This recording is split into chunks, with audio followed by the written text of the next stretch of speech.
que na Bahia nós temos muitos cursos de história, nós temos mais de uma dezena de cursos de história na Bahia, né? Foi sendo implementado o componente de história da África como componente obrigatório da grade curricular. Então, tudo isso fomentou um outro ambiente para o campo de estudos africanos. E, dessa forma, as nossas editoras universitárias, incluindo-se aí a EduNeb, foi se consolidando com um melhor projeto gráfico, com política de fomento, e é assim que surgem esses editais.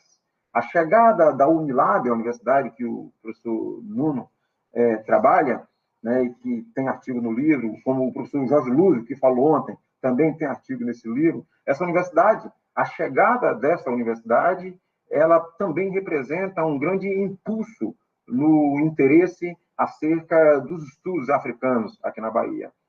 Então, a gente publicar um livro que atende, né, a grande demanda do campo de estudos africanos, como missões e missionação, é extremamente salutar para o fortalecimento do campo de estudos africanos na Bahia e no Brasil.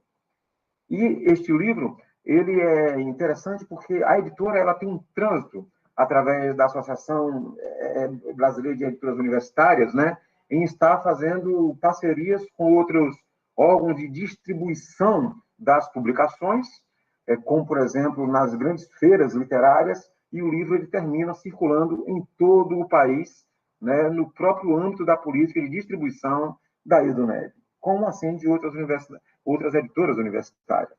Então, a primeira questão é situar a importância de se publicar um livro como esse, que está dentro da agenda dos estudos africanos no Brasil, e mais ainda, no catálogo da editora da Universidade do Estado da Bahia. Eu dei uma rolada no catálogo para que não houvesse dúvida, mas me parece que este seja o primeiro título. Se pulou aos meus olhos quando eu visitei o catálogo, aí depois vocês me perdoem, mas eu publiquei na EduNeb em 2014, né, um livro sobre história da Bahia, com colegas de outras universidades, e de lá para cá, 2014 para cá, venho acompanhando, né, não apenas está emitido pareceres em outras publicações, como de outras universidades, mas por estar também acompanhando a produção, né, nessa universidade. E me parece que nós não temos títulos no campo de estudos sobre a experiência missionária em África no catálogo dessa editora. Então, a importância de publicar esse título, ela atende tanto à necessidade, o compromisso e a prática do nosso grupo, mas como ela atende também à responsabilidade da EduNeb em estar fomentando esse campo de estudos através do seu catálogo de publicações, né? Portanto, a felicidade ela é muito grande para nós, e eu acredito que para a própria editora, a editora que nos atendeu neste edital sob a gestão da professora Sandra Regina, né? E que, neste momento, a professora Sandra Regina já está atuando com um novo edital. Eu aproveito a oportunidade para poder tratar sobre isso. Colegas que tenham interesse, né, visitem o site da editora, o site da própria universidade. O edital 2019-2020 foi o edital que nós participamos. Depois foi lançado o edital 2020-2021, mas por conta da pandemia esse edital foi recolhido e ele voltou agora, 2020, foi publicado essa semana, acho que tem 2 dias que foi publicado, então tem um prazo aí até junho para poder submeter as propostas, e a comunidade externa pode submeter proposta desde que seja em parceria com membros da comunidade interna da UNEB, o professor ou funcionário técnico administrativo. Portanto, fica aqui essa informação, né, e dizer que o resultado ele é muito bom.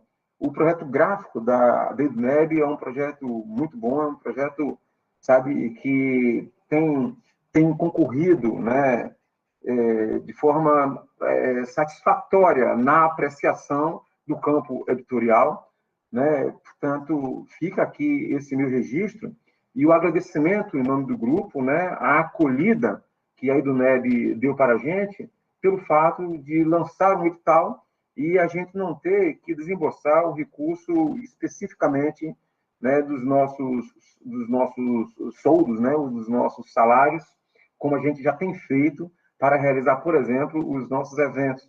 Com pequena ajuda de fomento, né, a gente tem, de fato, realizado os nossos eventos, como acontece agora, né, com as parcerias institucionais, com as parcerias entre pesquisadores e pesquisadoras, com as parcerias institucionais, como acontece agora com a Universidade de Ribeirão Preto, né, e eu acredito que essa parceria ela irá continuar e iremos realizar outras ações como esta que está acontecendo com o nosso Coloca.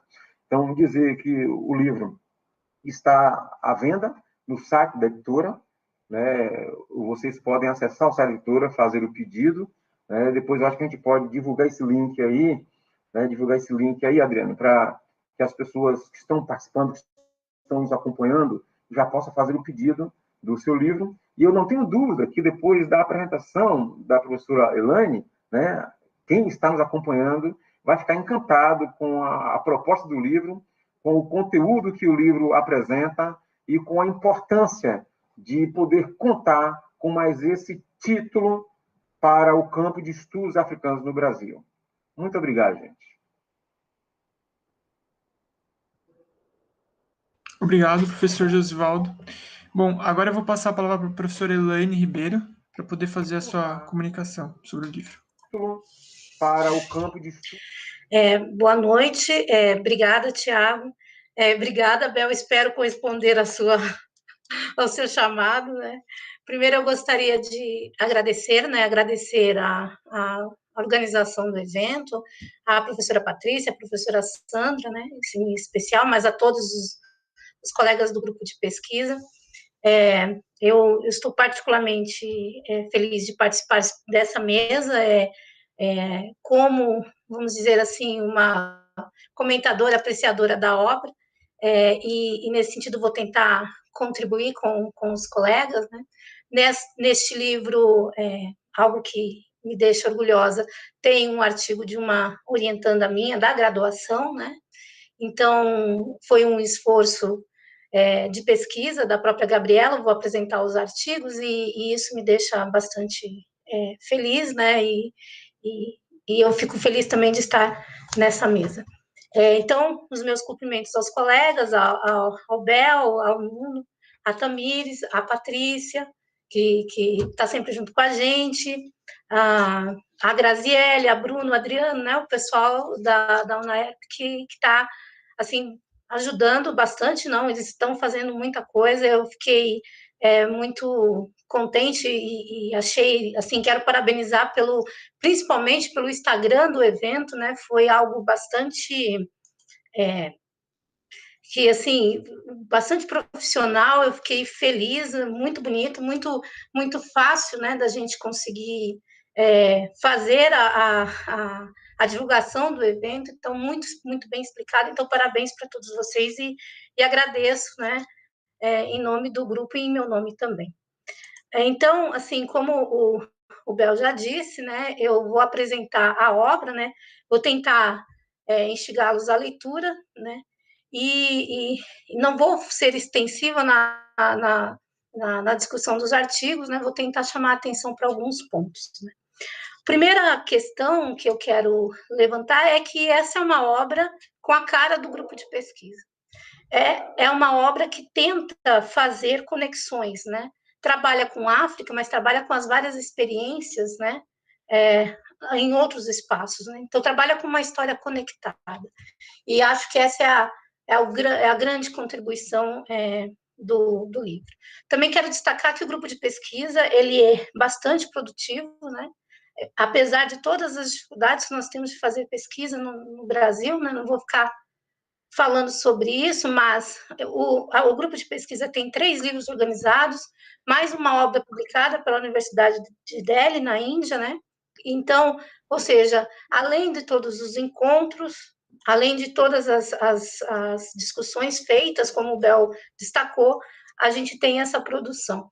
E uma produção que não privilegia só os doutores, né? O que eu estou dizendo só os doutores? Privilegia dar espaço para pesquisas de vários âmbitos ou de vários níveis, né, de pesquisa, desde a graduação, como no caso da Gabriela, que eu citei, até os doutores, professores das universidades, né?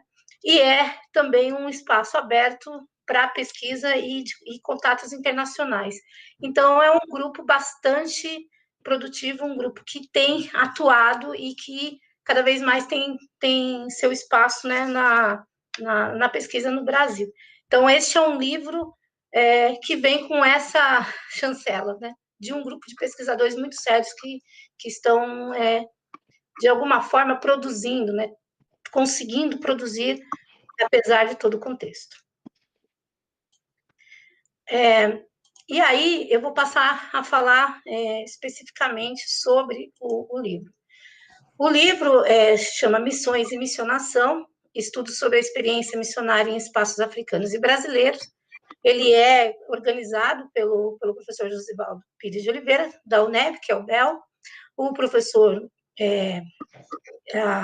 o Tiago, que é professor, né?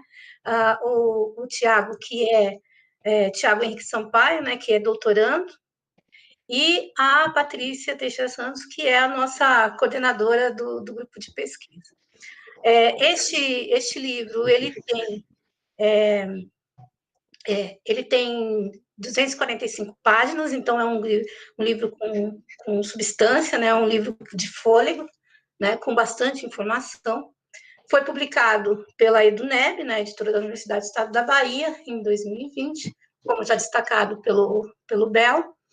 Tem como prefácio um texto da professora Fábia Barbosa Ribeiro, da Unilab, e tem uma apresentação dos 3 organizadores. O livro é composto de 10 artigos, divididos em 2 partes, 6 artigos na parte 1, que se chama Missões e Sociedades Africanas. Essa parte 1, ela privilegia as missões, os agentes, os contextos africanos, né, ao longo do tempo, então, ao longo dos séculos, né, de missionação, né, e depois nós temos uma segunda parte, que a parte que tem mais 4 artigos, que é chamada de Missões e Conexões Sul. Essa segunda parte, ela privilegia a conexão, né, a conexão pela ideia da missão, né, pela prática da missão, melhor dizendo. Então, a gente tem textos tanto que se referem aos contextos africanos como ao contexto americano, e também o deslocamento de agentes, né, por exemplo, de missionários brasileiros em Moçambique. Então, é um livro que a gente pode, se a gente tivesse que dar, vamos dizer, um apelido para ele é o livro das missões conectadas, da conexão. É um livro de história conectada, né? É algo que tem sido bem debatido na historiografia atualmente, a importância da conexão, das histórias conectadas, e a ideia de conseguir, com essas histórias conectadas, de alguma forma, contribuir para a descolonização do conhecimento, para não só ficar com a ideia de centro-periferia, ou para ficar só estudando um centro em detrimento da periferia, mas também não deixar de estudar o centro, né? Então, a ideia de histórias conectadas. Então, este livro, ele contribui nesse sentido, nessa discussão da história em conexão ou da história conectada. E aí, eu vou fazer uma citação das regiões que são trabalhadas ao longo dos artigos, né? Os artigos tratam de regiões como Luanda, a região próxima a Luanda, a Mushima-Kisama, que é uma região muito próxima da capital de Angola, né? Com o Congo, a Zâmbia, Zanzibar, Moçambique, Amazônia. Então, a gente tem uma diversidade regional que é tratada ao longo dos artigos, né? E aí, aproveitando a fala do Bel, eu gostaria também de fazer uma especial menção ao projeto gráfico, né, do livro, né? Especialmente a capa. Eu anotei, fiz questão de anotar o nome do designer da EduNeb, que foi o Henrique Rein, não sei se é assim que fala o segundo nome dele, mas Henrique que fez essa capa e fez toda a diagramação do livro, que ficou muito bonito, mas mais do que ficar bonito, essa capa tem significado, né? Ela tem significado e ela é mais uma informação além dos textos, né? Então, a capa é informativa, a capa traz discussões conceituais, então ela é bastante importante. Então, esse projeto gráfico que traz essa capa, traz informação. Então, para mim, a primeira página de informação do livro é a própria capa. A capa mostra a conexão, a história conectada a partir das experiências religiosas missionárias, né? Não numa ideia de ligar pontos a pontos, não é essa a ideia, mas a ideia de conexões, de agentes circulando, né? De contatos ao longo do tempo, e esses contatos sendo feitos por ideias também, por conhecimento, né? Isso tudo produzido a partir desses contextos missionários. Então, para mim, a capa ela é bastante informativa e conceitual. Então, eu fico bastante feliz ao entender que essa capa faz parte, né, das informações do livro.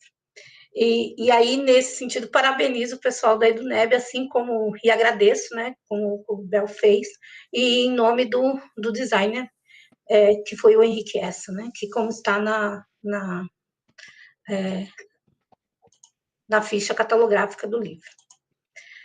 E aí, a discussão que eu gostaria de propor tem a ver, eu vou tentar fazer brevemente um resumo dos artigos, né? Não é meu interesse adentrar em todos os artigos, até porque eu gostaria que os textos fossem lidos, né? Mas pelo menos apresentar os autores e falar, né, como consideração ao trabalho deles. Então, vou passar a apresentar os artigos para vocês. Então, na primeira parte, então, como eu disse, composta de 6 artigos. Na primeira parte, a gente tem um primeiro artigo chamado Mushima Ikisama, Caminhos nas Fontes Missionárias que Permite Sua Análise Histórica. Esse artigo foi escrito pela Gabriela Fabiane Luiz. É uma pesquisa que vem da graduação e que hoje está sendo desenvolvida sob a orientação da professora Lucilene Reginaldo da Unicamp, começou comigo na Unifal e agora está na Unicamp. É uma discussão importante sobre uma região muito próxima de Luanda, né, que é a Kisama, e é uma discussão, depois eu vou falar um pouco mais sobre isso, é uma discussão que só é possível a partir das fontes missionárias, né? Caminhos nas fontes missionárias, essa ideia de ter caminhos pelas fontes, né? De percorrer caminhos para chegar a essa história que se quer entender, narrar, discutir, só é possível a partir das fontes missionárias. Então, aqui tem, nesse sentido, a apresentação já no primeiro artigo, né, dessa importante questão que o grupo de pesquisa traz, né, que é destacar os acervos, que é destacar as fontes missionárias. Então, esse é um dos grandes objetivos do grupo de pesquisa. Em seguida, tem o texto do Tomás Tassinari, que se chama Monumento à Missionária, Jogos de Espelho, notas a partir da configuração jesuíta do Congo em 2 tempos, 1548 e 38. Né? Trabalha com uma perspectiva histórica comparada, trabalha com fontes que estão em tempos diferentes, faz a discussão do acervo missionário, né? E traz, além disso, né, uma reflexão teórica bastante importante que eu vou destacar a seguir. Em seguida, temos o artigo, eu vou falar pouco desse artigo, porque o autor está aqui, né, e vai falar um pouco mais, que é o artigo do Nuno Falcão, Henrique do Congo, bispo de Utica, ou a ideia de padroado sobre Dom Manuel I, breves reflexões. Então, aqui a gente tem um texto também, a partir de fontes missionárias, para tratar desse clero africano, para tratar, não só, eu vou colocar entre aspas, mas para tratar de uma história, de um indivíduo, que essa história consegue, que possibilita tratar de um contexto amplo, político, né? De um contexto de missionação. Então, é um outro texto bastante importante da coletânea.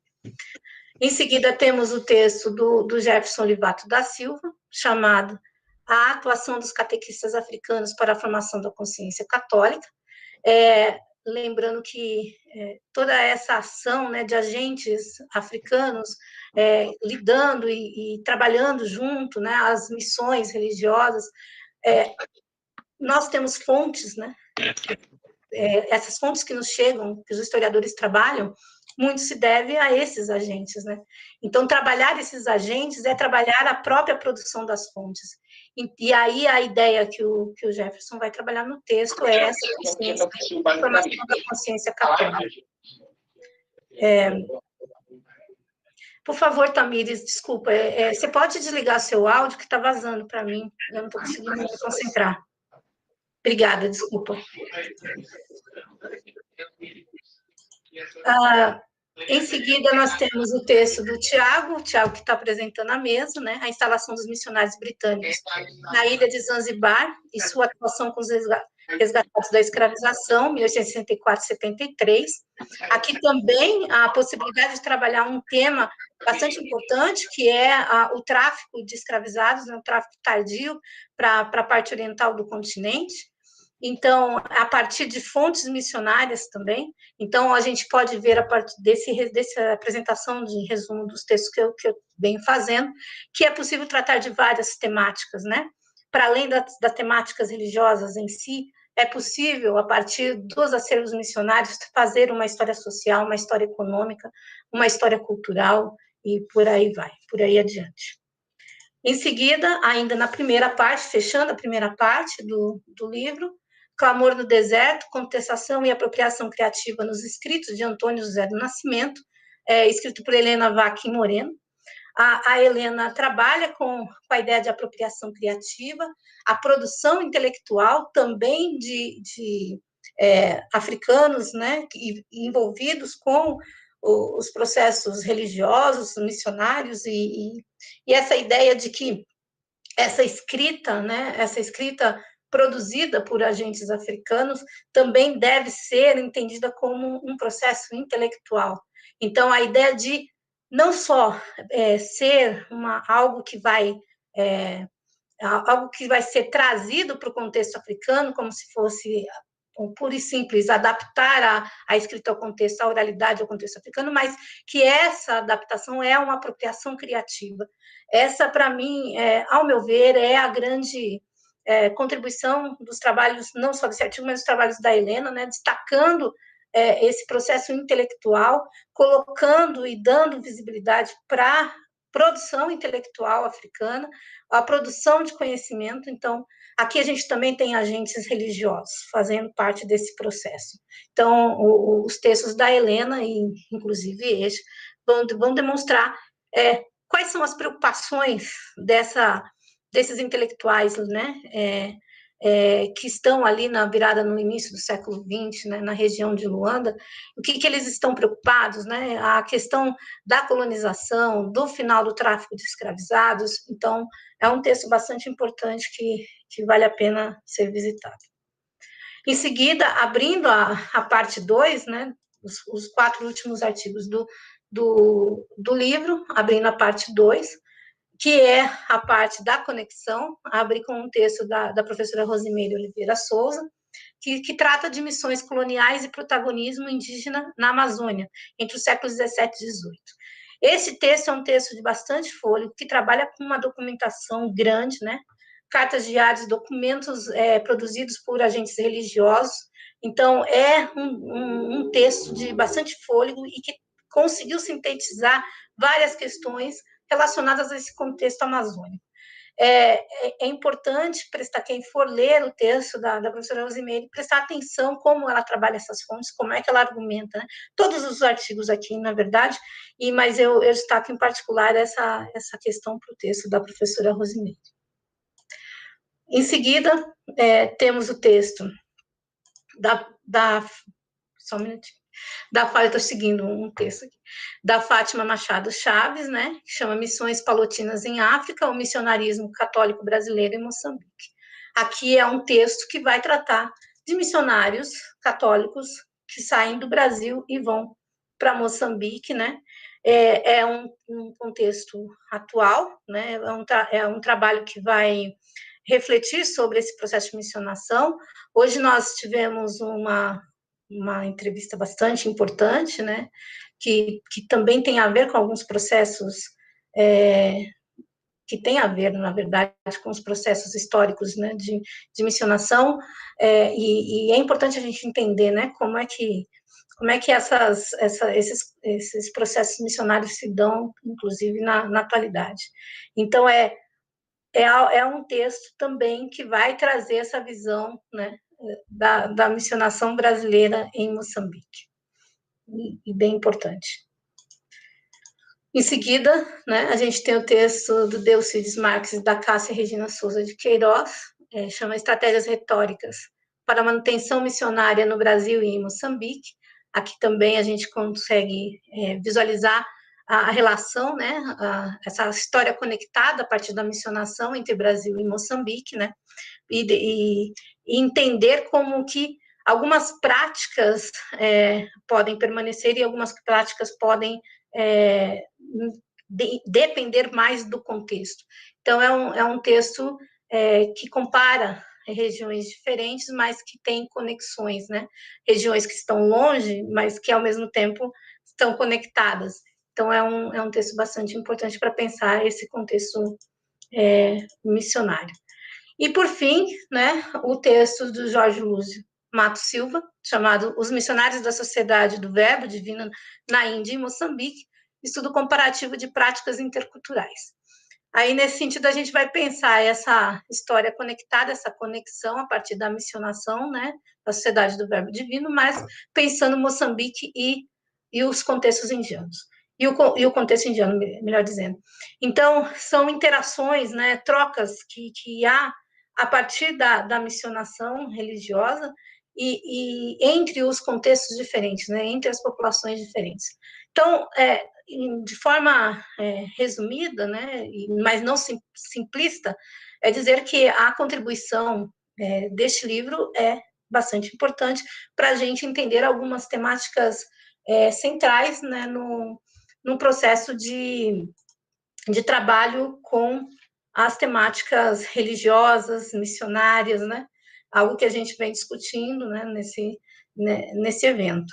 Mas eu, como professora de História da África, eu gostaria de destacar, para finalizar a minha fala, para encaminhar o final da minha fala, eu gostaria de destacar que existe uma outra, vamos dizer assim, um outro nível de percepção do livro que eu tive ao ler, como professora de História da África, preocupada com os meus alunos, tanto da graduação quanto da pós, que é pensar essa maneira, né, esses usos criativos, vamos dizer assim, e essas análises criativas, melhor dizendo, dessas fontes missionárias, né? A gente tem um rol de artigos em que os historiadores e historiadoras que escreveram esses artigos demonstram muita criatividade. E criatividade é algo importante no fazer historiográfico, né? No nosso trabalho de pesquisa em história. Então, eu vou pegar 3 artigos desses para fazer a discussão que eu quero propor e deixar uma reflexão para vocês a partir do livro, né?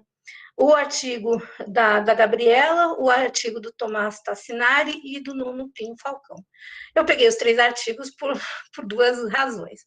A primeira razão é porque utiliza uma fonte, né, vou dizer uma fonte, um acervo, vamos dizer assim, que é chamada A Monumenta Missionária Africana, que é uma obra de 22 volumes, né, então, que contém documentos diversos, correspondências, relatórios, né, de religiosos ao longo dos séculos, né, então até são coletâneas, né, de documentos.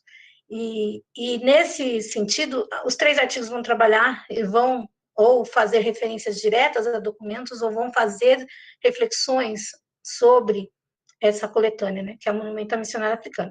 E escolhi também porque é o que eu estou mais à vontade para tratar, que é a questão do trabalho mais próximo dessa documentação.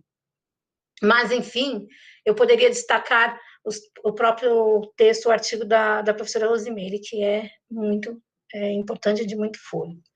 Mas o texto da Gabriela, voltando ao texto da Gabriela, a Gabriela, quando iniciou a pesquisa, né, lá na pesquisa de iniciação científica, no TCC, do curso de História aqui da Unifal, ela começou a pensar a ideia da importância de uma santa católica em Angola, né, que é a Nossa Senhora da Muxima. A Nossa Senhora da Muxima é uma santa católica que vai ser instalada junto a uma fortaleza chamada Presídio, né? Presídio não tem a ver com a ideia de prisão, mas de fortaleza em Angola.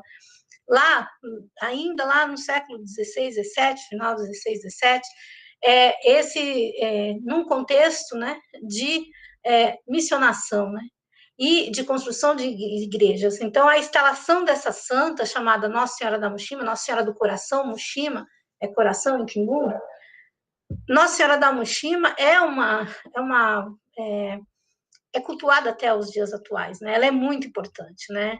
Eu costumo comparar a Nossa Senhora da Muxima à Nossa Senhora Aparecida no Brasil. Ela é a padroeira, né? Vamos dizer assim, de Angola. Então, quando ela começou a estudar, com quais fontes?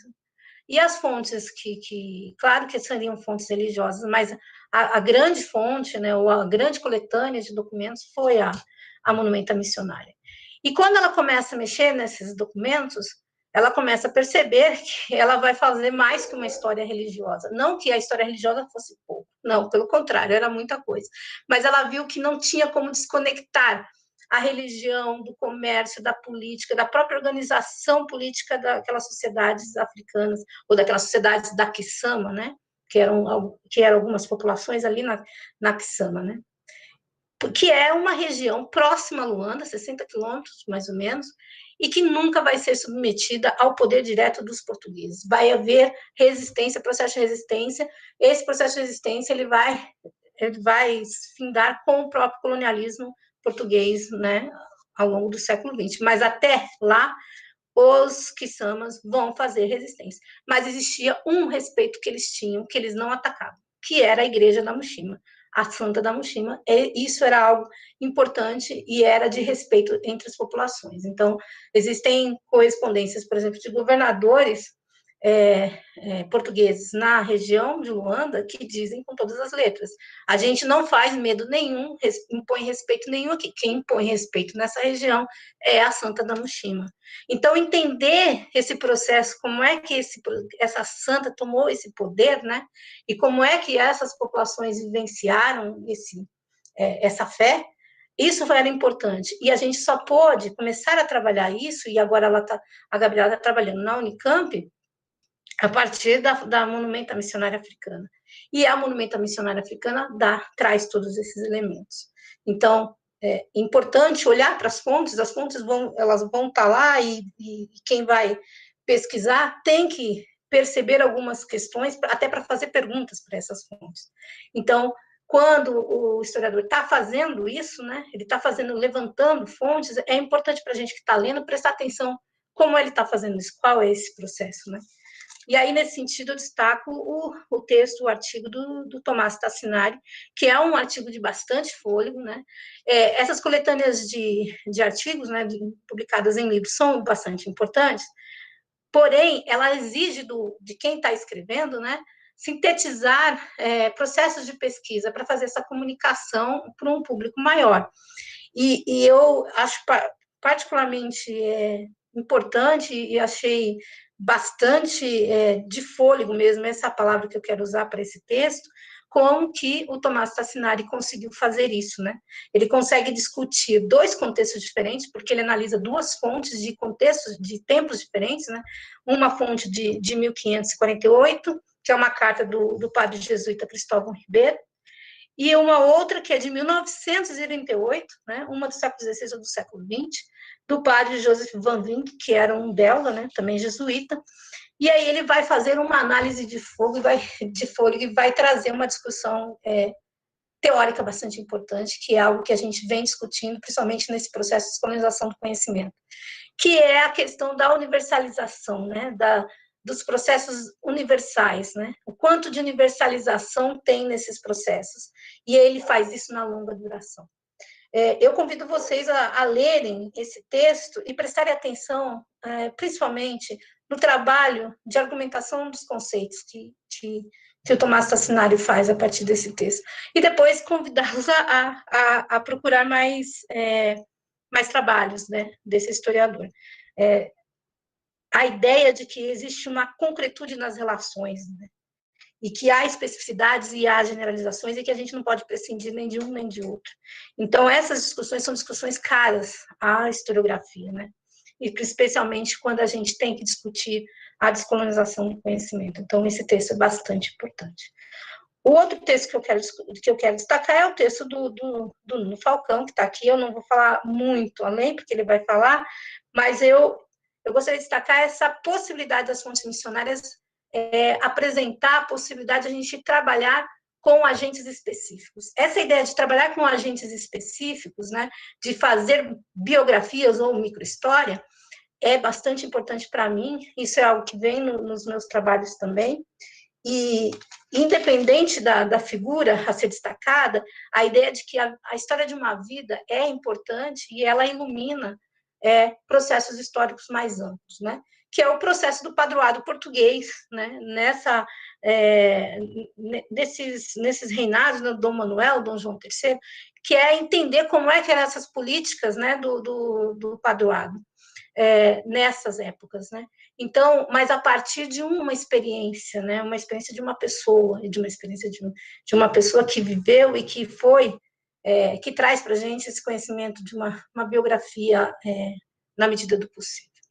Então, o que eu quero, para concluir a minha fala, o que eu quero destacar é o seguinte: este é um livro sobre temas que se propõe a discutir, né? Os autores dos artigos. A gente vai aprender sobre processos missionários, a gente vai aprender sobre temáticas diferentes, a gente vai aprender questões sociais, sobre questões econômicas, sobre questões religiosas, né? A gente vai aprender sobre figuras que a gente nunca ouviu falar, mas a gente vai trabalhar muito como metodologia da história. E aí, nesse sentido, entra a minha parte de professora de História da África, né? Este livro, para mim, ele serve para discutir como analisar fontes, como fazer uma análise apurada das fontes, né? Como usar a criatividade para produzir pesquisa, né? Como produzir discussões teóricas a partir dessas análises, né? E como ser honesto nas análises, né? A honestidade de dizer aquilo que eu sei, aquilo que eu consegui, né? Apresentar, né? E fazer uma discussão que a gente precisa, né, no nosso país, que é levar a importância da pesquisa, que nós, pesquisadores, estamos fazendo um trabalho muito sério e que as nossas pesquisas, elas precisam ser conhecidas para além de dizer o que é certo e o que é errado, mas para colocar as questões no debate, né? Então, para mim, o livro ele traz essa contribuição. E aí ele não é um livro para ser usado só, entre aspas, em disciplinas de história da África, mas ele é um livro que pode ser usado em disciplinas de metodologia de pesquisa em história. Por que não? São textos que trabalham e demonstram o trabalho com fontes. Então, para mim, é uma possibilidade daquilo que a gente vive discutindo, é como que a gente vai integrar a história da África, né? A história dos afrodescendentes, mas a história da África nos currículos, né, das universidades, não ficar só numa disciplina. Foi um avanço, como disse o Bel, as disciplinas serem regularizadas, oficializadas, né, no âmbito universitário, mas a gente precisa de mais, a gente precisa de uma integração maior. E eu não vejo, eu vejo várias outras possibilidades, melhor dizendo, mas essa é uma oportunidade, né? Este é um livro que é um livro de metodologia de análise de fontes. Eu vejo esse outro nível importante nessa discussão. Talvez essa minha fala ela encontre um público específico, que são os professores e os estudantes de cursos de história, mas não só. Análise de fontes, né? Analisar uma fonte, analisar um texto, né? Ir atrás, saber quem está falando, o que está falando, por que está falando, isso é algo importante para a nossa vida política atualmente. Então, esse é um livro de bastante interesse e um interesse maior que vai pesar junto, né, com as temáticas africanas, essa ideia de como trabalhar fontes, como analisar documentos, textos, né, como analisar ideias, como trazer para o nosso presente agentes, instituições, e como isso faz parte da nossa vida atualmente. Então, assim, para instigá-los à leitura do livro, faço o convite para que vocês vejam, né, e façam a discussão, façam a leitura atenta dos textos e façam discussões a partir deles, que há bastante debate que pode ser produzido a partir do livro. Então, eu gostaria de parabenizar meus colegas, né, especialmente os colegas que estão com os artigos os colegas de grupo, que estão com artigos no livro, e dizer que eu fiquei muito feliz de participar da leitura do livro e dessa apresentação, né, porque ela foi uma outra oportunidade que eu estava esperando falar das temáticas, mas acabei olhando mais, né, e isso tem a ver com esse processo de pensar a divulgação da história da África, mas também com o processo de formação de professores e pesquisadores da área de história. Fico por aqui, então convido vocês a lerem o livro novamente. Obrigada, Thiago. Obrigado, Elaine, pela essa instigante provocação, né, a ler o livro, né, e essas contribuições. Bom, eu vou passar agora a palavra ao professor Nuno Falcão, da Unilab, e ele vai comentar um pouco então, desse artigo publicado na coletânea. Obrigado, Tiago. Boa noite a todos. É um prazer muito grande estar aqui convosco esta noite, não apenas para falar do meu artigo, mas eu vou aproveitar o falar do meu artigo para falar um pouco também da obra, mas sobretudo daquilo que a obra representa no contexto do grupo de pesquisa que está por trás deste evento e dos eventos que se antecederam. Porque tal como a Elaine chamou a atenção na sua interessantíssima e diria até brilhante apresentação do livro, em que ela realmente captura não apenas o espírito da obra, mas o espírito do grupo que lhe dá origem, eu poderia dizer que nós estamos aqui com o conceito da conexão, não é? Daquilo que se conecta, daquilo que se liga. E o mesmo se pode aplicar a esta questão. Esta obra, ela é realmente, na sua individualidade, uma representação de um coletivo de produção, de um coletivo de discussão que se vem formando nos últimos 8 anos. Não é? Bem, começando pelo meu artigo, o meu artigo ele é uma abordagem, precisamente, tal como a Elaine chama a atenção, uma abordagem a um percurso do indivíduo na perspectiva de compreender um conjunto de questões que através do seu percurso se podem identificar de universos mais vastos. E neste caso, o universo mais vasto é o universo da missionação no Congo, nos inícios do século XVI, nomeadamente no período que medeia entre, digamos, os reinados de Dom Manuel I de Portugal e do rei do Congo, ficou conhecido na historiografia portuguesa como Afonso I, e o reinado de Dom João III, não é? Portanto, estamos a falar da década de 1510, década de 1520, não é? Dom Manuel I morre em 1521, Dom João III sobe nesse ano ao trono e desenvolve o seu reinado, mas para aquilo que nos interessa, que é a questão da missionação e da política missionária, nós estamos a falar mais ou menos de um período que vai até os inícios da década de 1530. A década de 1530 é uma década de grande definição da política religiosa da coroa, nomeadamente no processo de criação de dioceses, entre as quais as dioceses de São Tomé e Príncipe e de Cabo Verde. E que dentro desse processo nós podemos perceber que entre 1521 e 1532-33 o rei Dom João III estabelece a sua política religiosa. Então, dentro desse conceito, nós vamos ver aquilo que aparentemente é uma transformação. Isto é algo que a historiografia, ela talvez não tenha até agora propriamente analisado nesta perspectiva. Não é? Porquê? Porque a questão do padroado, especificamente, a questão da missão, ela não tem sido tão frequentemente estudada na perspectiva de uma estrutura própria.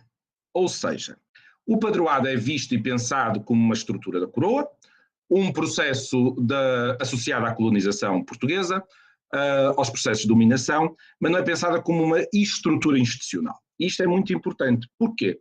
Porque frequentemente nos estudos que analisam estruturas do universo religioso, como são o caso claramente das missões, tende-se a sacrificar a autonomia, não é, dessas instituições em prol das leituras dos contextos em que elas se subordinam a outras instituições e a outros interesses.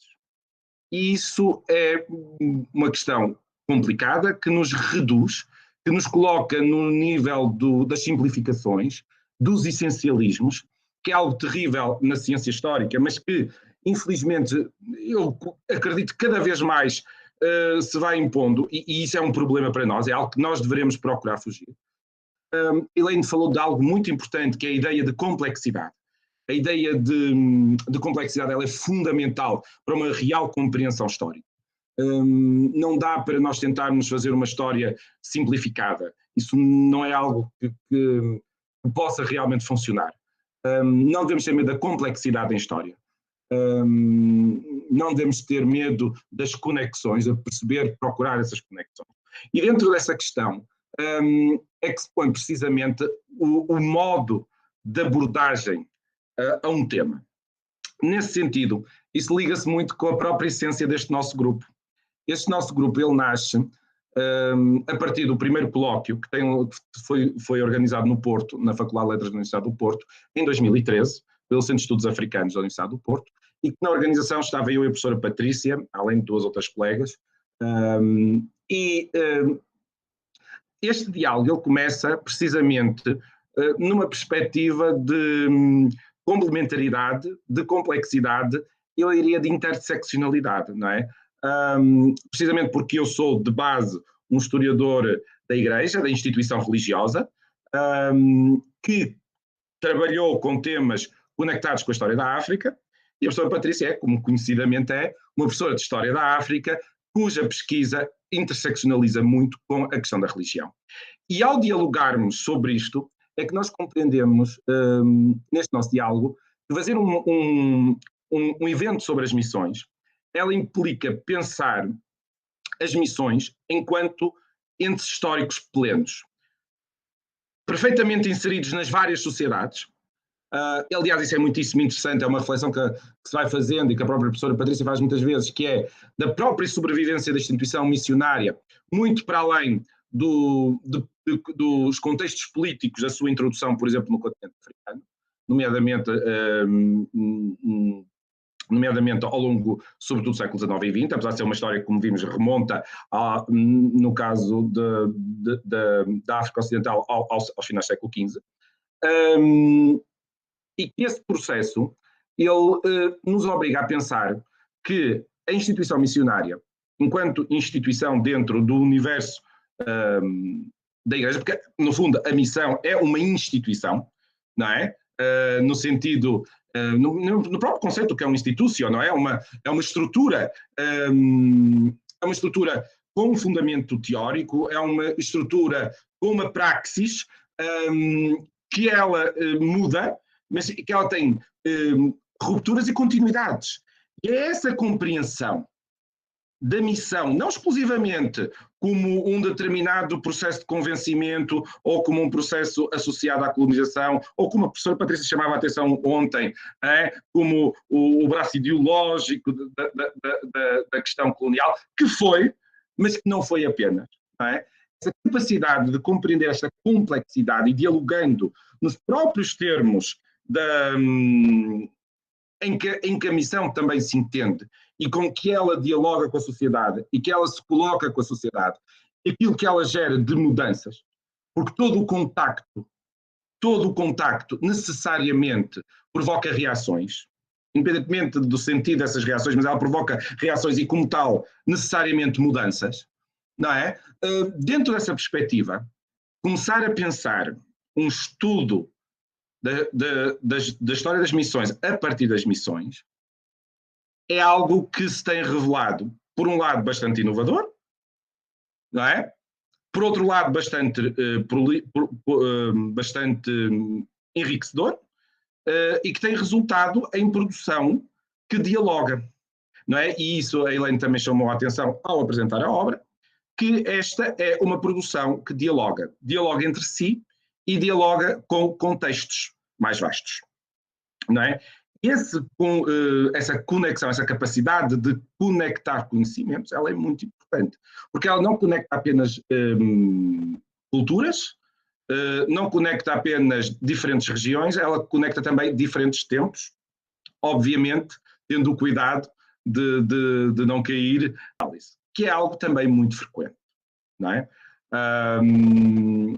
Porque nos obriga precisamente a perceber que todas estas perspectivas, não há uma única perspectiva para o estudo das missões, fica muito claro também no trabalho do nosso grupo, que diferentes tempos, diferentes regiões, diferentes contextos têm diferentes abordagens e análises, e que todas elas precisam de ter em consideração, tal como o nome deste nosso colóquio, não é, o subtítulo deste colóquio chama a atenção, a importância das agências, de todas as agências, e também a questão de todos estes contextos.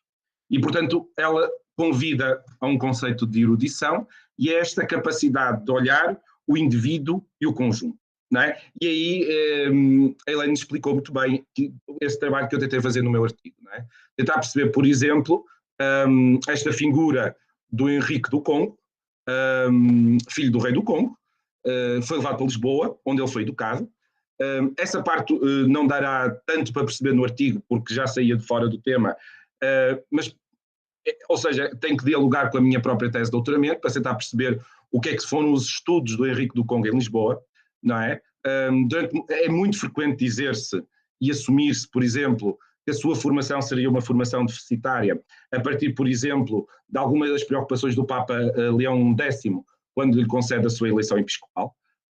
Eu estou convencido que não se trata propriamente da questão da formação, eu estou convencido que se trata da questão da idade e do facto de alguém que vem de fora de um contexto europeu, portanto, que é um convertido ao cristianismo e que, portanto, é um cristão novo, no conceito que assumia cristão novo numa sociedade da época moderna, que não se aplica, é um conceito que não se aplica apenas ou somente à população judaica, portanto seria mais nesse sentido.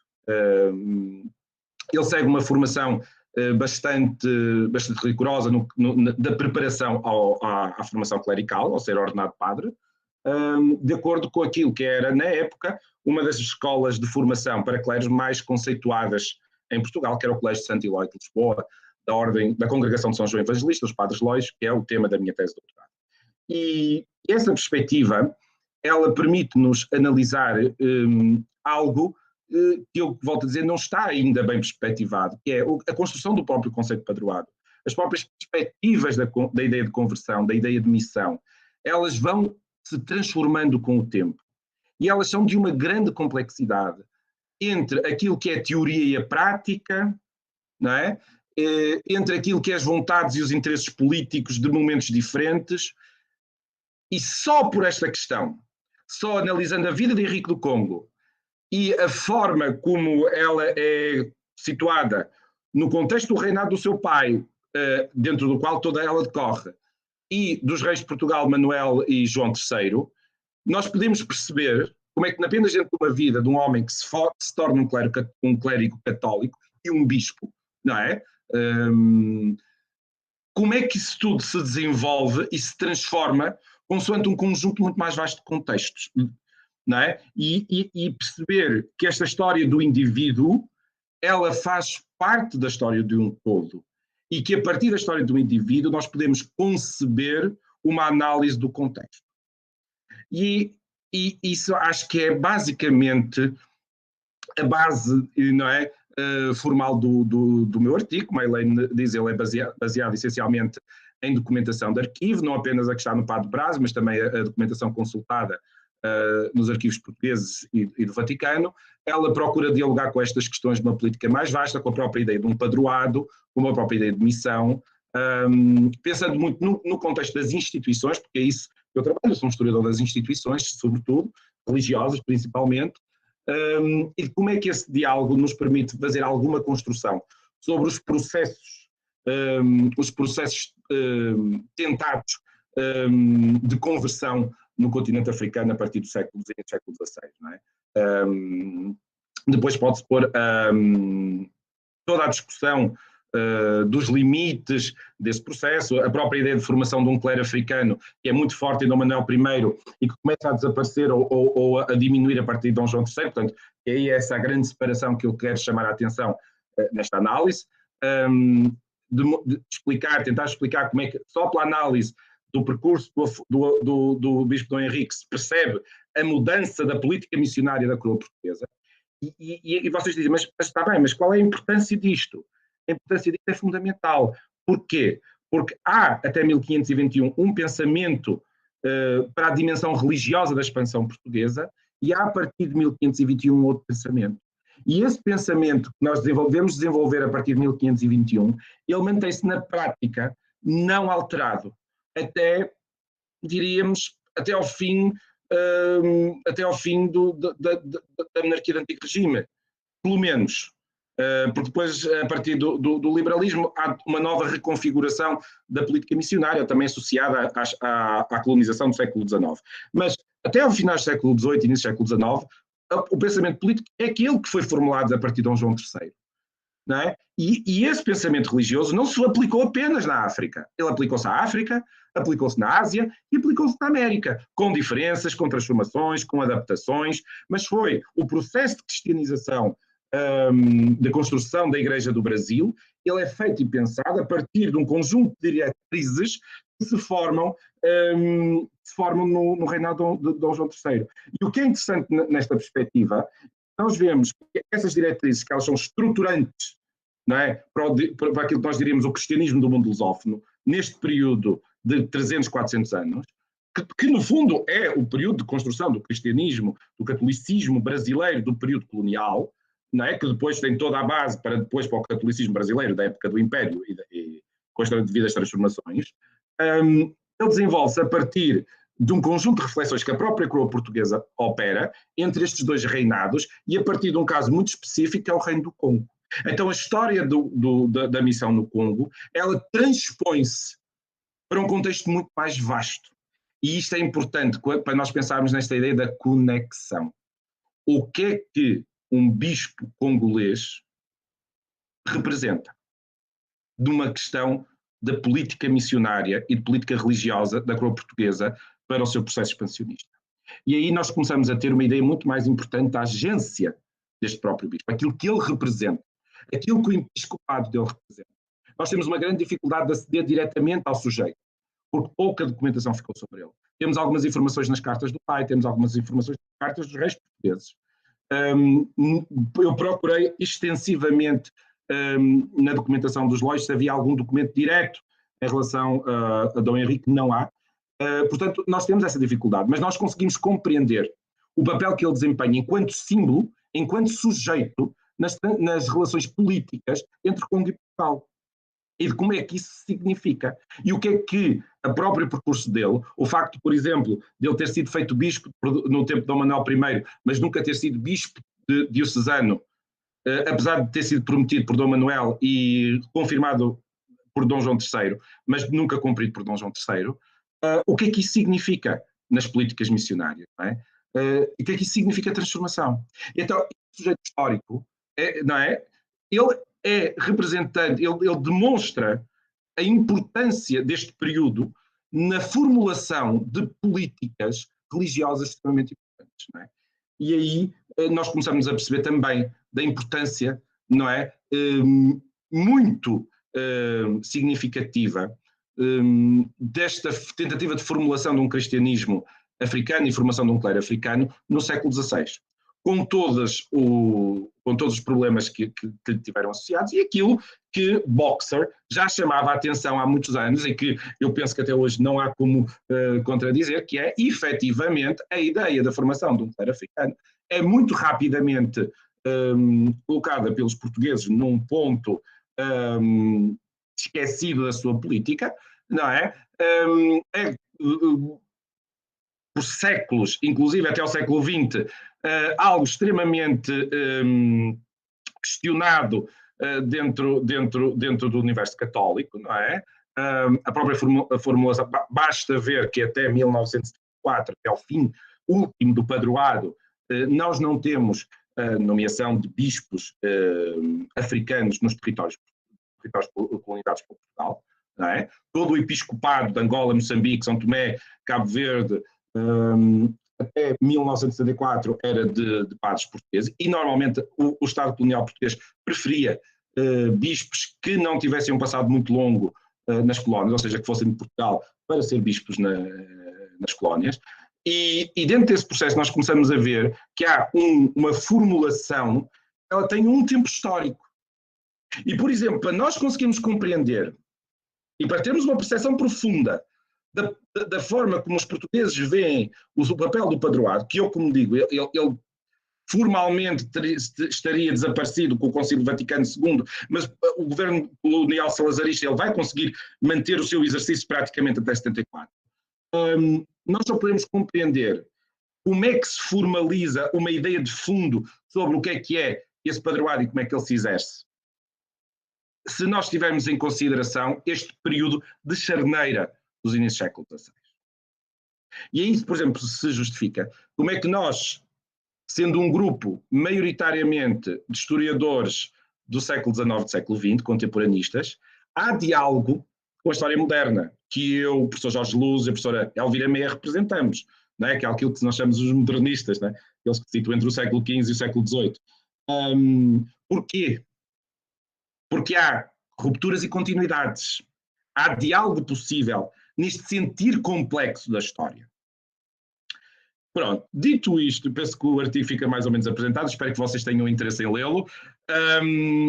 Eu gostaria apenas de pontuar mais algumas questões. A primeira delas seria precisamente essa questão da pesquisa, não é? Que a Helene chamou a atenção, não é? De como estes artigos eles revelam pesquisa, trabalho, como eles têm uma perspectiva metodológica que é didática, porque elas se dirigem também para a formação de historiadores e de professores. Isto é algo muito importante porque é algo que subjaz à própria origem do nosso grupo de pesquisa. Foi algo que eu ouvi desde o princípio, desde as primeiras conversas que eu, a professora Patrícia Teixeira Santos, a professora Elvira e algumas pessoas que estiveram connosco desde o início da fundação deste nosso grupo. A professora Patrícia chamava sempre muito a atenção desta questão. Ela disse, eu quero um grupo que forme dentro de si. E ele tem formado. Há pessoas que se têm junto ao grupo e que têm feito os seus mestrados, os seus doutorados, já como membros deste grupo. Há quem tenha iniciado a sua carreira, pelo menos eu lembro-me 2, 3 casos de pessoas que dentro do grupo se tornaram professores universitários nos últimos 8 anos, é o meu caso. É o caso do professor Jorge Luz, que já era professor universitário, mas que entrou para uma Universidade Federal, sendo meu colega na Unilab. Há toda uma ideia de atenção, e a Helene também chamou a atenção, quando ela disse que não é um livro só para doutores, para gente já doutorada com currículo feito, porque este grupo, ele se propôs ser formativo. E fê-lo a contragosto daquilo que é a política científica mais comum hoje em dia. A política científica mais comum hoje em dia é os grupos avançarem para a excelência. Não uma excelência qualquer, a excelência das fundações de ciência e das agências de fomento. É um tipo de excelência que é baseado na matemática, na contabilidade de produção e de produção nos sítios certos, que objetiva grandes nomes para grandes financiamentos, deixando de parte e não valorizando a formação de novos quadros docentes ou de novos quadros de investigadores. Isto é um problema extremamente grave, porque é uma mercantilização da ciência e da academia. E assim, um grupo como este, se me permitem que o diga, ainda que o fale em causa própria, porque sou membro desde a origem, este grupo ele põe-se em contraciclo do que é a prática científica hoje, mas eticamente ele está do lado que eu considero certo, não tendo a pretensão de dizer aos outros o que é certo ou o que é errado. No meu entendimento de ciência, a ciência faz primeiro, um lado humano, o acolhimento, a generosidade e o respeito, sobretudo o respeito. Segundo, o respeito à ideia de rigor científico e de honestidade científica. Não interessa 300 artigos nas melhores revistas se todos disserem o mesmo. Infelizmente nós sabemos que há quem produza, não é? Quem responda à loucura da produção em questões como esta. E depois é um grupo que tem procurado acolher,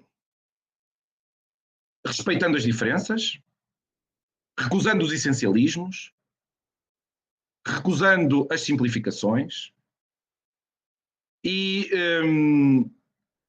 recusando também aderir a determinados tipos de modas ou que eu acho que isso tem conseguido, não se coloca em debates estéreis gerados por essas simplificações e que basicamente retiram muito do que é a natureza da história enquanto ciência, colocando dentro disso questões pessoais, questões ideológicas, questões de adesão a esta. Aliás, uma coisa que eu chamo muita atenção e que eu acho fundamental nós termos em consideração, e eu tenho dito isto porque eu tenho que repetir isto ao longo de toda a minha carreira académica enquanto historiador da Igreja. Da Igreja enquanto instituição, Igreja Católica, no caso, que é a que eu estudo. Ser historiador da Igreja, ser historiador da missão, ser historiador de fenómenos religiosos, não é adesão confessional. O historiador não é padre. Pode ter a sua fé, mas não é essa a base da sua ciência. Não é? Eu costumo sempre dizer, o sujeito, e digo isto aos meus alunos, o sujeito historiador, ele pode ser sujeito de fé e vive-o no momento certo. É cidadão e vive-o na sua atuação. E é historiador. E enquanto historiador, ele tem que ter o cuidado constante do rigor. E eu tenho visto bastante isto no nosso grupo, esta dedicação a uma análise com rigor, que vem sobretudo, e permitam-me dizer isto, porque é importante, talvez já tenha sido chamada a atenção, mas eu gosto de sublinhar, também pela coordenação que este grupo tem.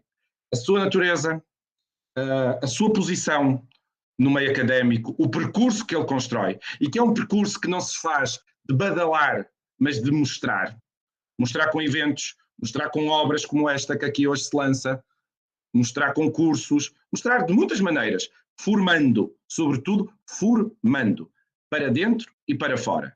Deve muito a três figuras.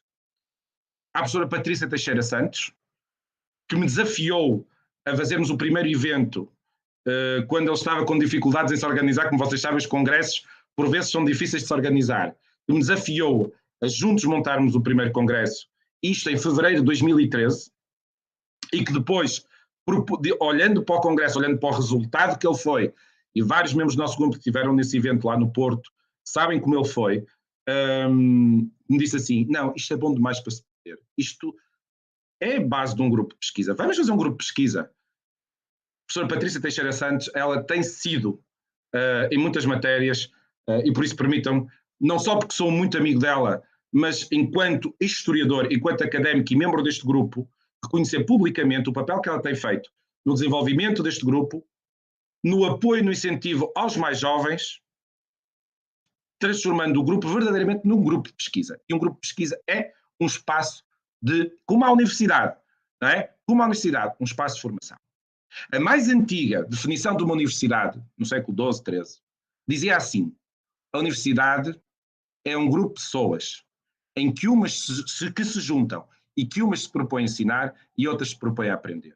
Hoje em dia já não é assim, já dizemos assim, hoje são um grupo de pessoas que se propõem a ensinar e a aprender. E isso tem sido a natureza deste grupo, que é verdadeiramente um grupo de ciência. Depois, a professora Elvira Mé, que no Porto, desde muito cedo, como antiga dirigente dos Centros Sul-Africanos, tem feito um papel também muito grande de apoio e de dinamização deste grupo, e, obviamente, a professora Lúcia Helena Oliveira Silva também tem sido uma líder muito importante deste grupo, e que, como ficou claro, segue exatamente esta ideia de transformar este grupo num local positivo de construção, de diálogo franco, de diálogo aberto, de diálogo qualificado. Isso é importante, a palavra qualificação, que é uma ideia que nós temos associados ao ensino. O ensino qualifica, dá qualidade. E nós não devemos ter medo de ter qualidade. Nós não devemos ter medo de saber. Nós não devemos ter medo de ser eruditos. Não é? De ser capazes de pensar complexamente. Porque isso é algo inerente à produção científica. É algo inerente à intelectualidade. Não é? Hoje falava-se, não é, a discussão do que é um intelectual. Necessariamente, nós, enquanto professores, investigadores, todos nós, de alguma maneira, pertencemos a este universo da intelectualidade.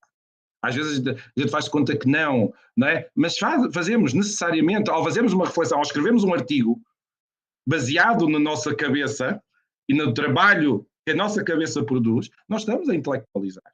E, portanto, desse ponto de vista, o grupo tem construído de uma maneira extremamente positiva, para além de todas as dificuldades, para além das questões do financiamento, questões de financiamento que o professor Josivaldo falou, não é? Que são complexas, e que este grupo, e é preciso dizê-lo aqui publicamente, sem medos, este grupo tem sido prejudicado, talvez, porque se coloca nesta perspectiva de acolher tudo e todos, que queiram construir dentro deste conjunto de valores.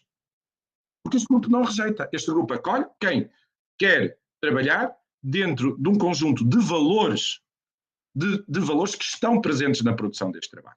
E aquilo que a professora Elaine, ao expor aquilo que é o real interesse desta obra, aquilo que ela falou, corresponde especificamente àquilo que são os valores do nosso grupo.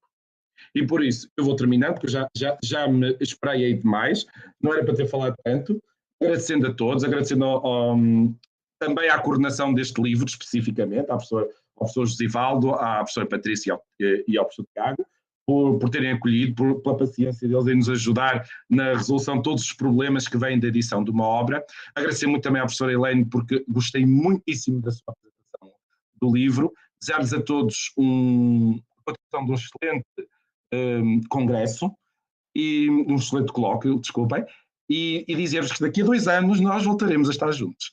Porque nem uma pandemia, lamentavelmente hoje chegou à marca de 400 mil mortes aqui no Brasil, nem uma pandemia nos impediu de estar juntos. E a última palavra é para a UNAERP, para a sua excelente organização, dizer-lhes que já sou fã da vossa instituição e deixar um grande abraço à professora Sandra Molina, que tem sido companheira desde os primeiros momentos do nosso grupo, e que além disso é minha companheira nos estudos dos Carmelitas Descalços, e que portanto deixar aqui o meu grande abraço e desejar a continuação de um excelente evento. Muito obrigado. Tiago, passo a palavra. Ou melhor, devolvo a palavra. Obrigado, professor Nuno, pela comunicação e pela apresentação e essa discussão sobre o grupo, né, que é muito importante aí para o nosso colóquio. Eu gostaria só de fazer uns comentários aí antes de passar para algumas perguntas. Eu acho que cada um dos professores colocou coisas muito interessantes, né? O professor Josivaldo trouxe essa questão editorial, e é muito interessante a gente pensar uma produção de história da África, né, sobre as missões, fora desses grandes eixos que a gente tem aqui, pensando aqui, desculpa, grandes eixos, mas no Sudeste, né, que concentram sempre muito, uma boa parte da produção, eles acabam monopolizando alguns discursos, né? Então, é muito bacana a parceria do projeto com a Unilab, né? Temos vários colegas que fazem parte, faz com que tenha uma circulação muito maior, né, do que só os núcleos restritos, às vezes, a São Paulo. A professora Elaine colocou a questão sobre a formação, né, a questão das fontes históricas, né, e a leitura que os pesquisadores fazem delas, e esse papel da história da África, não só nos cursos de história da África, eu acho uma questão fundamental, né, e se incluir, né, aplicar as leis que a gente tem sobre ensino de África, né, elas necessitam ser pensadas dentro desses contextos mais amplos. Então, por exemplo, pensar em teoria e metodologia é um grande desafio que a gente precisa pensar, né? E o professor não trazendo essa questão do grupo, né, e um grupo acolhedor, né? Eu mesmo comecei no início do mestrado, a gente vê os alunos da professora Elaine participando do evento, né? Então, é sempre muito gratificante. Bom, tenho duas perguntas aqui, eu não sei se vocês querem fazer comentários, conversar, fazer algum questionamento aqui, os professores entre eles. E a professora Patrícia também, que está aqui presente, se ela quer fazer alguma apresentação, uma colocação. Eu vou passar aqui a pergunta do Fábio Oliveira, ele fez duas perguntas. A primeira é, como entender que a missionação, que tem toda uma estrutura institucional, vai resgatar sujeitos históricos que carregam a sua própria história? E a segunda pergunta é, o que um bispo congolês pode apresentar à sua cultura africana? Ele se anula ao ser cristão? Até que ponto ele ajuda na concepção de africanos como sujeitos históricos? Eu acho que aí estão entrando algumas questões, algumas provocações feitas. Eu passo a palavra com vocês. Quem quiser se pronunciar, se comentar alguma dessas questões. Eu não sei, eu posso começar, porque há uma que vai diretamente ao meu tema do artigo. Sim, eu acho que... Então, essa é uma questão muito interessante. É uma questão muito interessante, mas que nós temos uma grande dificuldade de resposta. Porquê? Porque nós estamos a falar de um sujeito histórico de há 500 anos. E como eu próprio já tinha dito, nós temos dificuldade de acesso documental diretamente ao sujeito. O que nós temos é o papel por ele, aquilo que sobre ele foi dito, pela coroa portuguesa e também pelo pai dele, ainda que em cartas escritas por padres portugueses que estavam na corte do Congo e, portanto, necessariamente que traduzem aquilo que é o pensamento do monarca congolês para uma escrita de língua portuguesa e para ser enviada ao rei de Portugal, não é? Então, nesse processo, há um processo de tradução cultural, mais do que tudo. Para além disso, o que é que nós temos? Nós temos o papel que a figura dele desempenha num contexto histórico, não é? Agora, perceber o papel por ele desempenhado, que nós sabemos, por exemplo, talvez tenha havido algumas dificuldades de adaptação do Dom Henrique quando ele regressa ao Congo. Ele vive muitos anos em Portugal, desde adolescente, faz toda a formação entre padres num convento de Lisboa, não sozinho, com vários outros membros da família dele, portanto não é um sujeito que é completamente desenraizado, numa época em que a cidade de Lisboa tinha uma população africana muito razoável, correspondendo, segundo cálculos da época, a 10% da população lisboeta. Então, não é como se ele tivesse a viver numa Lisboa totalmente desconectada com a África e com o Congo. Num segundo ponto, quando ele regressa, há um determinado momento em que uma das cartas do pai dele diz especificamente, pede para serem enviados padres da congregação onde ele estudou, portanto, padres lóios. E aí dá-nos a entender que ele sentiria falta dos próprios padres. Por outro lado, o pai dele diz que um dos objetivos seria também que ele tivesse companhia, que o acompanhasse, que o assessorasse numa viagem pelo Congo. Não sabemos se seria um real objetivo do Manicongo, não é? Do rei do Congo, se seria algo que ele diz, algo que foi traduzido à carta para tentar justificar o envio de cônegos lóios para o Congo, não é? Mas há um determinado momento em que a questão não se põe propriamente a questão de confronto de culturas, mas num determinado momento há aproximar de culturas. Nesse sentido, o que é que eu quero dizer com isto? A própria congolesa, em determinado momento, ela tem o interesse, pelo menos neste reinado, o interesse de constituir escolas formativas dentro do Congo, não é? Que neste caso foi o papel inicialmente desempenhado pelos próprios lóios, que eles são enviados para o Congo como agentes formadores, não é? Não correu muito bem, mas sobretudo por má conduta dos padres. Mas havia essa ideia, não é? Porque a ideia do confronto, ela nasce dos momentos em que começa a haver tensões. E vai haver tensões, mas não ainda naquele momento. As tensões ainda são, sobretudo porque há outras questões muito mais complexas, como por exemplo a questão de com a adesão do Afonso I ao cristianismo, há uma transformação política na própria estrutura política, porque é a forma como ele justifica a sua subida ao trono e a transformação do sistema sucessório no Congo, não é? Algo que, como ainda muito recentemente a professora Marina Melo Sousa dizia que tinha sido, que ele subiu ao poder por um verdadeiro golpe de Estado, não é? Ou seja, ele teria feito um golpe, não é? Em que um dos papéis importantes é a sua adesão ao cristianismo e a relação com Portugal, não é?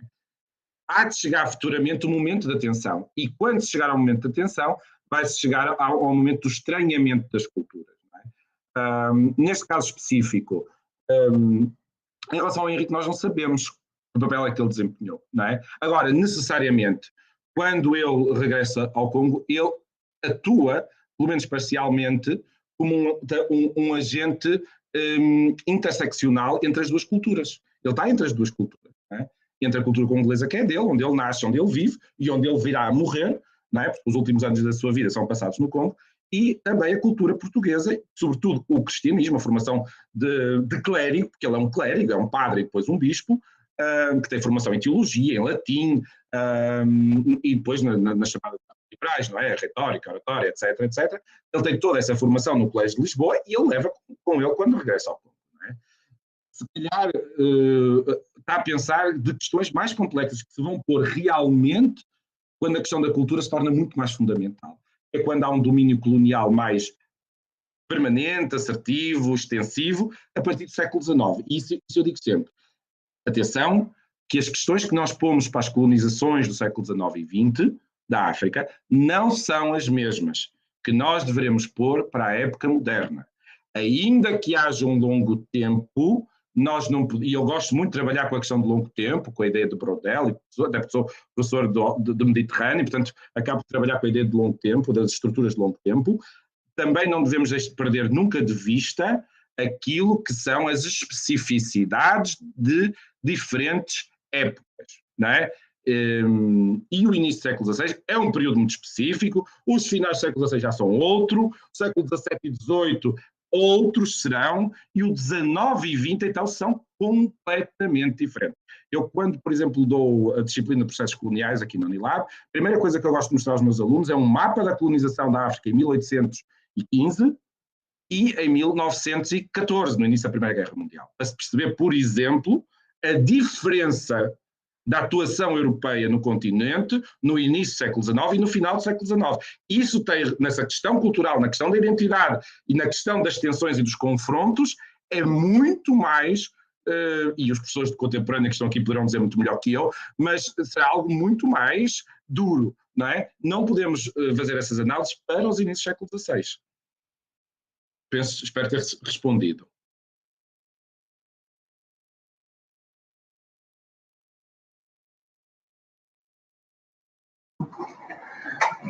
Eu posso, Thiago? Pode sim, é passar para você mesmo. Legal. Então, parabéns aos colegas. Gente, eu estou muito contente aqui. Eu vi Paty comentar aqui no chat. Eu estou com essa minha sensação, Patrícia. Nuno fez uma fala incrível. Eu estou aqui completamente contemplado pela incrível síntese que a Elaine fez do livro, apontando elementos que eu não tinha percebido ainda, sabe? Ou seja, a relevância é muito maior do que a gente que trabalhou no livro imagina, e a Elaine me fez enxergar isso. E Nuno, para poder confirmar de que eu estou fazendo a coisa certa em estar com vocês, em participar desse grupo, né? Eu me sinto muito contemplado, a gente tem encontrado N desafios aí, Nuno, de alguma forma, frisou também isso, e estar com vocês é estar fazendo a coisa certa nesse momento da minha vida profissional, no que diz respeito a trabalhar coletivamente. A pergunta que o Fábio fez, a primeira pergunta, é interessante, a gente tem ouvido muito essa provocação, exatamente, eu acho que uma das coisas que a gente tem conseguido fazer, e Elaine conseguiu perceber isso nesse livro, é exatamente romper com alguns estereótipos com o campo de estudos acerca da experiência missionária. A gente ainda é muito orientado a pensar dentro de uma certa camisa de força teórica, de que, ao tratar das experiências missionárias, é tratar da história das instituições missionárias, né? Nuno fez uma resposta muito interessante para poder falar acerca das instituições missionárias. A própria fala do Nuno já resolve essa questão da pergunta que o Fábio fez, né? Eu acredito que na fala que o Nuno fez já resolve isso. Mas é interessante, viu, Fábio, que eu tive uma experiência interessante. Meu trabalho de pesquisa hoje, eu trabalho com a relação de musicologia e história social, e eu tenho levantado o material etnográfico produzido pelos missionários em Angola, né? Ou seja, de como as artes musicais, em específico, né, os instrumentos musicais da música autóctone, né, aparecem nessas etnografias, e o significado que esses instrumentos têm, né, para esses padres, já que, principalmente os espiritanos, eles entendiam que, como um elemento fundamental para a evangelização, era conhecer a cultura local, né, em tanto a língua quanto os hábitos, costumes, e arte musical é um elemento que aparece nesse bojo, e é o que eu tenho perseguido, né? E quem me levou para esse trabalho, quando eu fui convidado para fazer parte do grupo, o convite me veio pela Patrícia Teixeira, fazer parte do grupo, e no momento eu estava com uma pesquisa sobre instrumento musical, que deu origem no livro Urucum Caçange, e eu digo, poxa, eu quero participar desse grupo. Então, quando eu montei o projeto para poder começar a trabalhar no grupo, eu fui através do missionário Carlos Isterman. E estudar a trajetória, a experiência do Carlos Isterman me ensinou muita coisa acerca dessa questão, né? O próprio Carlos Isterman, quando você olha para o padre, né, você pensa, ele é o braço do colonialismo em Angola. Mas quando você olha para a experiência que o Carlos Isterman desenvolveu em Angola, sabe, naquele meio século que ele viveu em Angola, porque ele chega em 25 e não sai, ele morre em 74, né?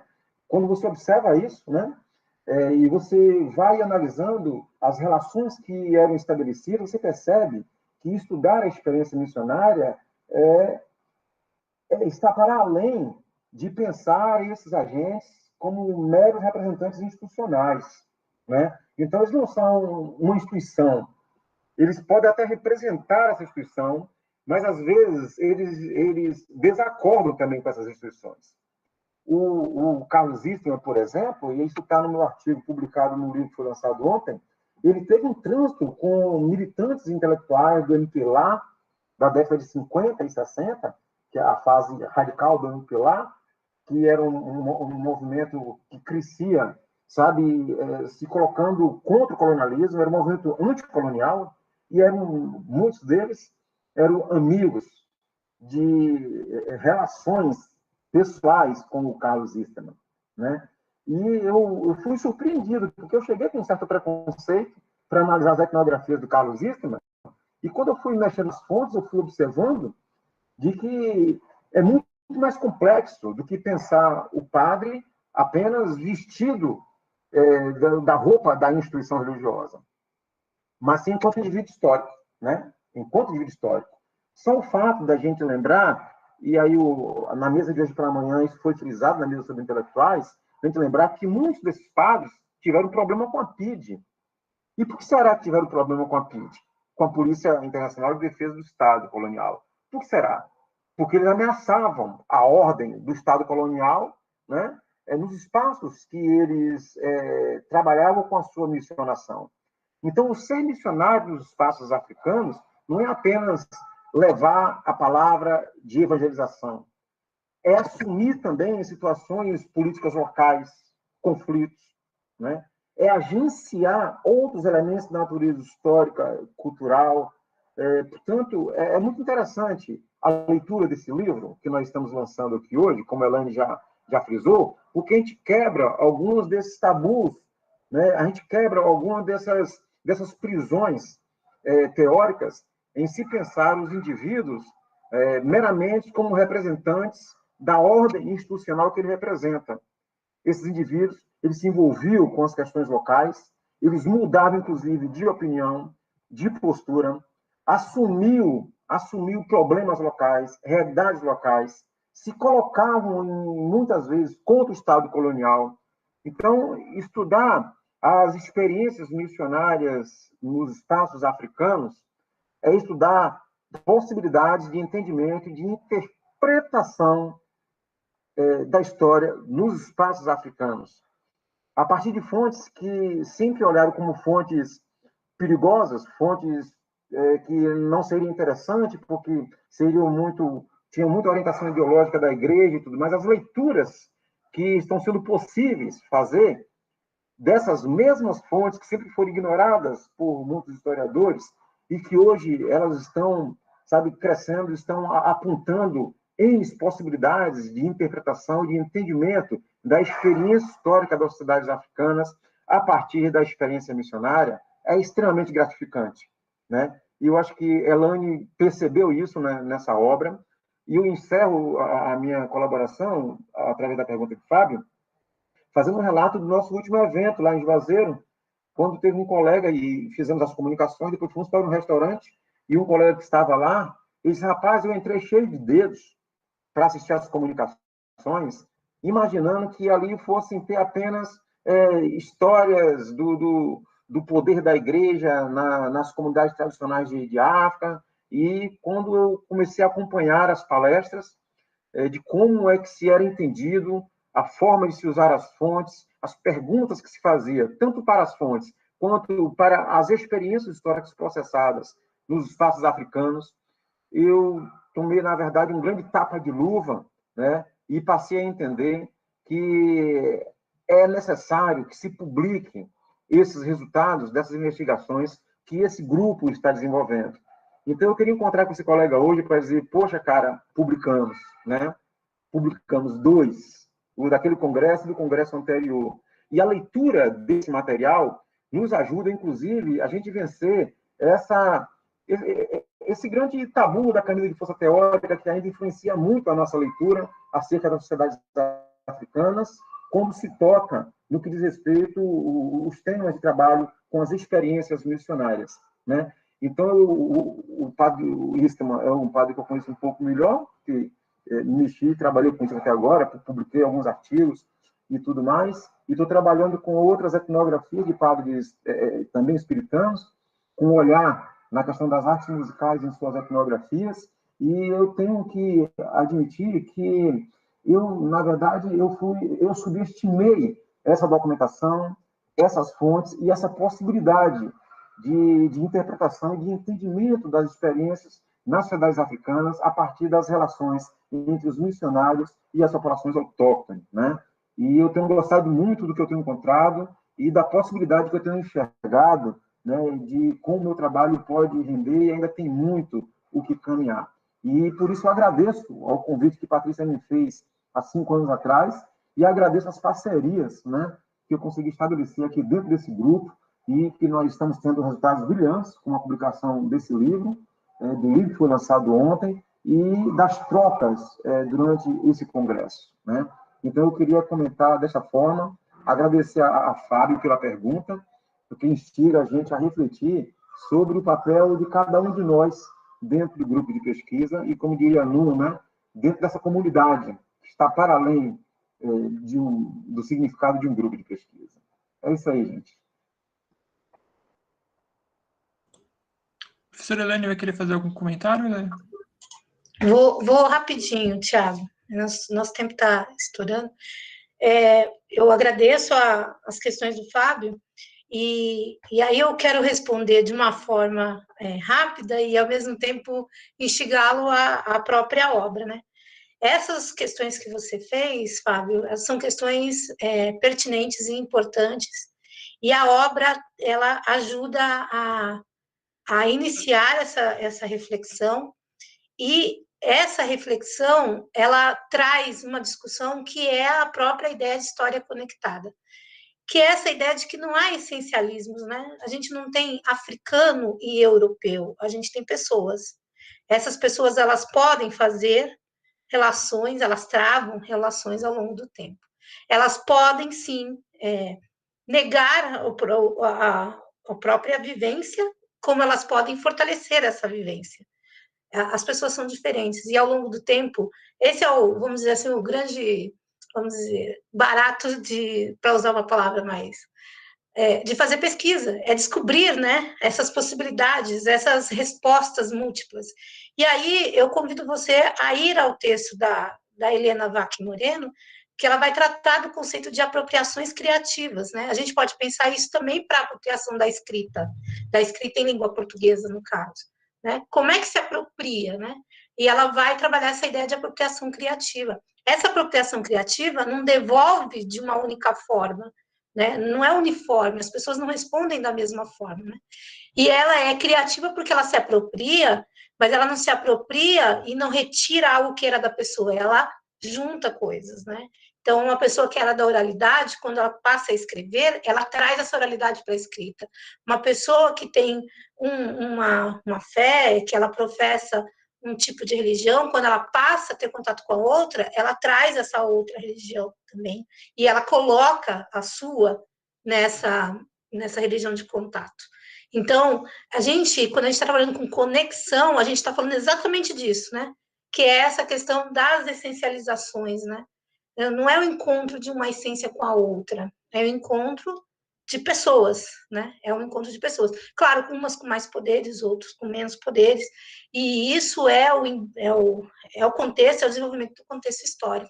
Então, eu convido você a ler o texto, todos, né? Mas da professora Helena Moreno, que ela faz a discussão sobre o conceito de apropriação criativa. Talvez essa seja uma chave conceitual que te ajude a continuar essa reflexão que você inicia a partir dessas questões. É isso, obrigada, fiquei muito feliz de participar, obrigada, Nuno e Albel, né, também, Tiago e o pessoal que está aqui com a gente. E me despeço, né, porque a gente já está com o tempo estourando. Muito obrigada.